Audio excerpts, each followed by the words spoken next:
Merry meet, Annie here. Welcome to Monday on Pagan Perspective. And our topic this week came to us from who asked Invo/evocation of spirits, intelligences, angels, etc. Personal experiences, what are the most appropriate methods and why? And he made why, all caps, W-H-Y.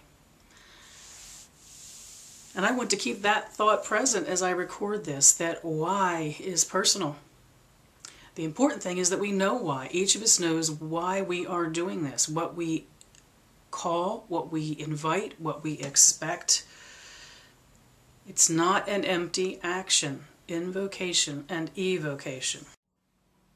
I see two forms of invocation, and that is when we invoke a deity into us, and they are present by using us as the anchor in this world. So when we speak, we are inspired to speak as them. What comes through us it's the act of being an oracle.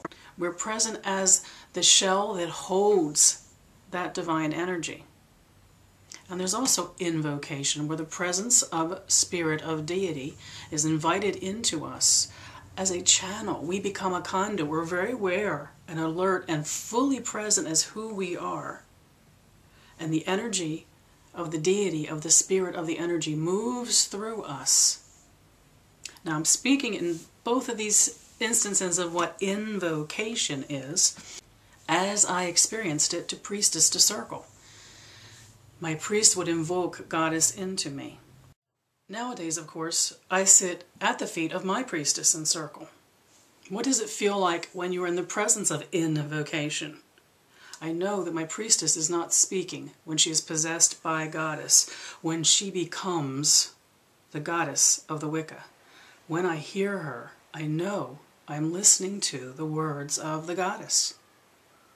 I also am very aware of the times at which my priestess is very present for us, and what she becomes during that invocation is something which is a gift or an offering which comes from her, through her, and out into the circle, and which I receive with great joy.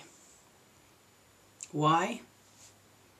It's an expression of our belief in the connection of deity and the ability to use what we know and experience to call a deity to be present in a very real, tangible way in our circle. There's the why of invocation for me. Now, as a solitary practitioner, when I do my own rites, I don't generally invoke in that traditional sense. When I am practicing solo, when I am in my own environment, I evoke. I do not invoke. Evoke. It's a call. It's an invitation. To me, it is sending out a vibration that the spirits, the energies we work with know and attend.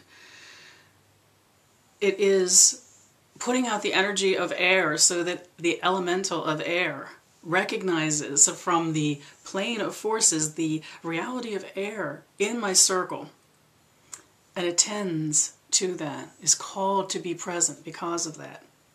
The why of that, calling the elementals as an evocation, is that offering of the symbol of the element on the physical plane, knowing it will connect to the energy of that element on the non-physical plane. Why? I work magics in circle. I work with the power and the energy of the elements, not the tangible element that I can know and understand here in this world we live in, the world my body knows. I evoke the energy of air so that there is a connection in my circle between the physical element here and the energetic aspect of the element at its pure, raw, elemental sense. I also evoke the guardians of the quarters. Again, it's an invitation to have them be with me, to attend my circle. Again, I see it as a vibration, as an offering up something that they recognize They know me, they recognize me, they know the invitation, they know the call. And from the plane of forces, from the astral, they attend me in the circle that I have created. The why is they are my partners, they are my allies. In this case, we're referring to intelligences, as our viewer referred to it. Self-aware entities that knowingly partner with me, that know who they are, that know who I am. I have a relationship with these intelligences. When I evoke them, I ask them to come to my side, to be with me, to be present, to be a partner in the work I'm going to do. Spirit of air, keep me wise through my right. Hail and welcome. Spirit of the fire, keep me brave through my right.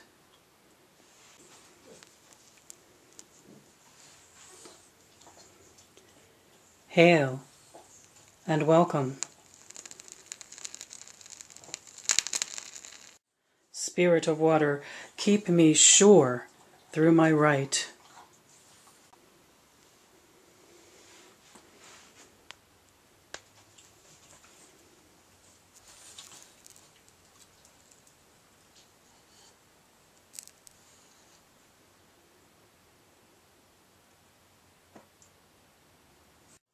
Spirit of earth, keep me strong through my right.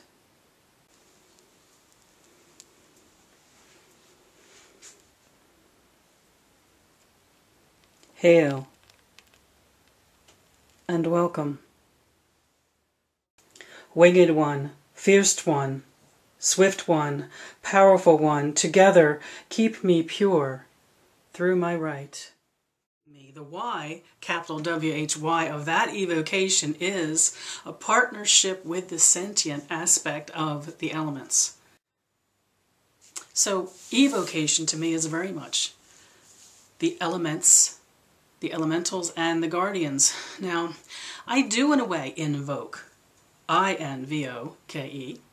I do in a way invoke even in my solitary circles, and I did want to offer that. I invoke I-N, God and Goddess. I call upon you, Horned One, Lord of life and death.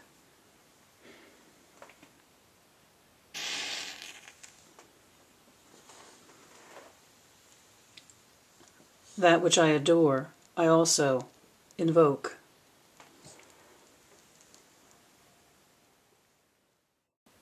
I call upon you, Mighty Mother of us all.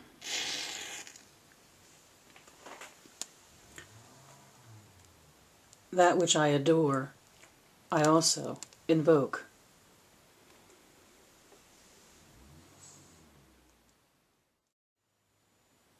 So you might ask, I just talked about invocation and the idea of circle, of Goddess being brought physically into me, or me being a channel for Goddess. And I mentioned as a solitary, I don't really do that. However, I truly believe that when I invoke with those blessings I just showed you, that truly the flame becomes the presence of the God and the Goddess in my private circle. Invocation does not have to be invoking into human form, because we limit what the energy and the reality of the gods can be. They can be present in any form we desire them to be. They can be invoked into the candle that we use on our altar, into the flame of that candle. So I do invoke God and Goddess when I say that blessing to my candles, and I welcome them. I know they are physically, spiritually, energetically present when I do that. The why of that is I want them with me. I want them to know that I am honoring them. I want their presence. I want to have them witness what I do and share in what I do, inspire me, bring their wisdom to me. I want them present. present. I don't just want to honor them. I don't just want to do a devotion to them. I want them to be with me for that time. So when I am sitting in what may appear to be alone in front of my altar, when I have done the full rites that begin my ritual, my God and my Goddess are present. They are energetically, spiritually, emotionally, physically present. I have invoked them, not into me. I have invoked them into the flames which I have offered to them. They assume their presence through the candles that I have lit. The three of us are there, and I invite the old ones. I invite the Dryden. I invite the ancient ones. I invite the elements and the elemental guardians, and I invite Hestia. In the end, we're a party. There is a big group of us who have gathered, and part of the power and the beauty of what I like about ritual, why I have held to the older ways that I was taught, and the process of calling and casting is the ingathering, the feeling of what is gathering about me, the feeling I can never be alone. The why of evocation to me is that feeling of being with the energies and the powers that I believe are the creative energies of the universe, the bringing in, the calling in, the consolidation of what they are, and then what I can do with that. If I choose to sit quietly and be, I can be. But I can always, through even the simple act of acknowledgement, evoke by calling up and asking for attendance from my guardians and my deities. At the simplistic level for me, it is connection and it is ingathering. It is being surrounded by the things which represent the vast cosmos, which represent creation, but at the same time knowing me, Annie alone, one human being, has a relationship with that. I am not disconnected from it. I am part of it. Invocation and evocation. A little bit on my take between the differences in the two, how I use them in my practice, and I hope a little bit of an explanation about why